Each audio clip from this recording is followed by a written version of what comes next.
तो दोस्तों शुरू करते हैं आज की इंफ्रा न्यूज। पहली खबर जो आ रही है वो है मुंबई मेट्रो से आए हुए एक बहुत इंपॉर्टेंट अपडेट के बारे में, जहां पर फाइनली मुंबई मेट्रो लाइन 6 जो पिंक लाइन है, जो लोखंडवाला से लेकर विक्रोली तक चलती है, वहां पर इस लाइन को फाइनली किसी कंपनी के द्वारा बिड किया गया है as the lowest bidder for its rakes and 5 major critical systems. तो दोस्तों लाइन जो है वो तो काफी धीमे गति से बनी रही है, लेकिन जो इसके कोचेस है और जो डिपो है इसका काम भी कहीं पे पहुंच नहीं रहा था। तो यहाँ पर फाइनली जो है टीटागढ़ फियरमा सिस्टम जो है या टीटागढ़ रेल सिस्टम जो है इन्हें डिक्लेयर किया गया है एज द लोएस्ट बिडर। और ये ना सिर्फ रिक्स देंगे, 18 ट्रेन देंगे 6 कोचेस के, लेकिन सीबीटीसी सिग्नलिंग, ट्रेन कंट्रोल, टेलीकम्युनिकेशन और जो प्लेटफॉर्म स्क्रीन डोर्स है, मशीनरी प्लांट, ये सब चीज जो है यही बनाकर देंगे। वैसे करेंटली अगर देखें तो पुणे मेट्रो जैसी जगहों पे बहुत अच्छी क्वालिटी के टीटागढ़ के रिक्स चल रहे हैं, यहाँ पर भी ये रिक्स बना के देंगे। अगली खबर दोस्तों जो आ रही है वो नई दिल्ली से, जहाँ पर जो union road transport and highways minister है गडकरी जी, उन्होंने कहा है कि अब वो देश के अंदर 25,000 किलोमीटर ऑफ 2 लेन हाईवेज को कन्वर्ट करेंगे 4 लेन हाईवेज में, जिसके लिए 10 लाख करोड़ का खर्च वो करेंगे।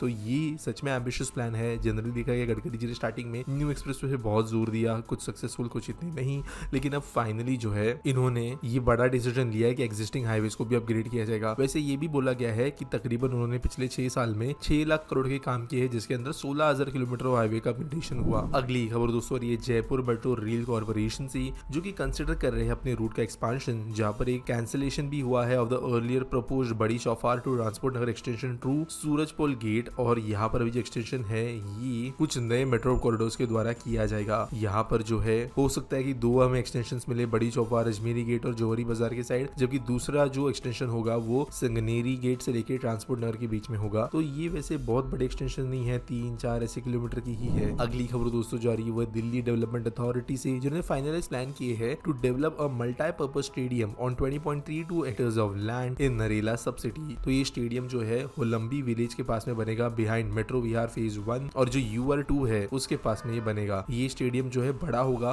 अच्छे लेवल का होगा, जो कि ओलंपिक लेवल इवेंट्स को होस्ट कर सकेगा, जहाँ पर training area, sports village, hotel, fitness centre, इन जैसी चीजों के लिए भी बनेगी। और साथ साथ जब बड़े इवेंट्स ना होंगे तब अमेचर और प्रोफेशनल एथलीट्स के लिए ये ट्रेनिंग ग्राउंड भी बनेगा। यहाँ पर जो है जो एजेंसीज को इन्वाइट किया गया है स्टेडियम बनाने के लिए, उनके पास में मिनिमम 10 साल का एक्सपीरियंस होना जरूरी है in the operational field of construction, management of a sports stadium and additional facilities.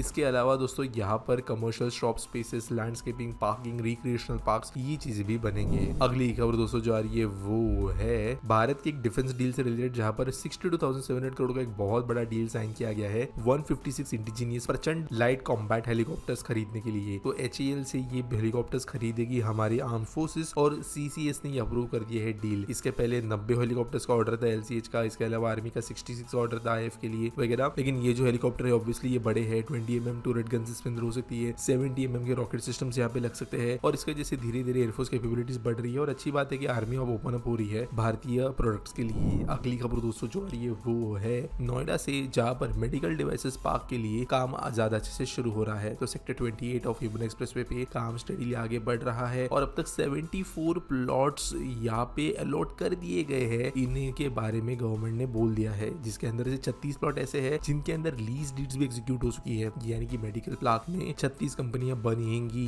ये चीज तो अभी क्लियरली पता चल गई है। इसके अलावा जो एडमिनिस्ट्रेटिव एंड IT बिल्डिंग्स है उनके ऊपर भी काम चल रहा है। अगली खबर दोस्तों जो आ रही है वो है मुंबई के झोपड़पट्टी स्लम से रिलेटेड, जब म्हाडा ने प्लान सबमिट किया है for the redevelopment of 3 slums on if land with partnership of SRA। तो जो SRA CEO है महेंद्र कल्याणकर जी, उन्होंने 228 स्लम स्कीम्स आइडेंटिफाई की है जो कि सरकारी लैंड पर बसी हुई है, और इनको जो है SRA के अंतर्गत या जो स्लम रिहैबिलिटेशन अथॉरिटी है उनके अंतर्गत ठीक किया जाएगा। बेसिकली मुंबई में एक बहुत ही ज्यादा अजीब स्कीम चलती है कि अगर लैंड पे कोई कब्जा कर ले, जैसे प्राइवेट लैंड हो गया, सरकारी लैंड हो गया झोपड़ी में, तो वहां पर जो है उनको घर दे दिए जाते हैं, जबकि जो है इलीगल सेटलिंग्स होती है। यहाँ पर इसी तरीके से बिल्डर को भी जमीन खरीदनी नहीं पड़ती, सरकार को जो है वहां पे से अपना कट मिल जाता है। जो सेल कंपोनेंट होता है वहां से बड़े लेवल पे स्टैम्प ड्यूटी, प्रीमियम्स वगैरह भी उठाए जाते हैं। और जनरली देखा जाता है कि न्यू टेनेमेंट जो है रहते नहीं उन लोगों में, उन घरों में वो सेल कर देते हैं या रेंट आउट कर देते हैं। तो ये जो न्यू स्लम्स आइडेंटिफाई हुए हैं वो कुछ चेंबूर में है, कुछ कुर्ला में है, कुछ जोगेश्वरी में है, और यहाँ पर सर्वेज अभी कंडक्ट किए जाएंगे, जिसके बाद में इनको डेवलप किया जाएगा। अगली खबर दोस्तों आ रही है जम्मू एंड कश्मीर के स्मार्ट सिटी मिशन से, जहाँ पर ऐसा कहा गया है कि 90% ऑफ स्कीम प्रोजेक्ट जो आए थे स्मार्ट सिटी मिशन के अंतर्गत वो कंप्लीट किए गए हैं। वैसे तो टोटल 6,597 करोड़ के प्रोजेक्ट्स आए हैं जम्मू कश्मीर में, जहाँ पर ज्यादा प्रोजेक्ट्स कंप्लीट कर दिए गए हैं। अब जो स्मार्ट सिटी प्रोजेक्ट था उसमें कुछ कुछ बहुत बड़ा काम नहीं किया गया। Road development, pedestrian friendly spaces, walkways, smart surveillance, sanitation facilities, waste management, इन जैसी चीजों पे मेनली काम किया गया है। आज के एसपीटी सॉल्व के बारे में बात करें तो विनय पांडे पूछते हैं what's the difference between local and EMU train. देखो सबसे बड़ा डिफरेंस ये होता है ना कि local train generally intercity transport के लिए बनती है, जैसे कि मुंबई के भीतर चल रही है, थोड़ा एमएमआर रीजन के कोनों तक पहुंच रही है। मेमू ट्रेन जनरली दो शहरों को जोड़ती है, 3, 4, 5, 6 घंटे का भी उनका सफर हो सकता है, और इसलिए लोकल ट्रेन जो है ये पर्पस अलग सर्व करती है। वो अभी बाकी भी कई चीजें इसी नीड को सेटिस्फाई करने के सबसे दोनों ट्रेन में होती है। जैसे लोकल ट्रेन में दरवाजे ज्यादा बड़े और ज्यादा नंबर में होते हैं, ये हर 2 से 3 मिनट में स्टेशन पे रुकती है, ज्यादा क्राउड में होता है। मेमू में दरवाजे भी कम होते हैं, वहाँ पे जो है ट्रेन के स्टॉप्स भी जो है दूर दूर होते हैं कंपेयर टू लोकल ट्रेन। यहाँ पर कई बार मेमू ट्रेन में टॉयलेट्स वगैरह भी होते हैं, लोकल ट्रेन में नहीं होते। और दोनों का बेसिकली दोस्तों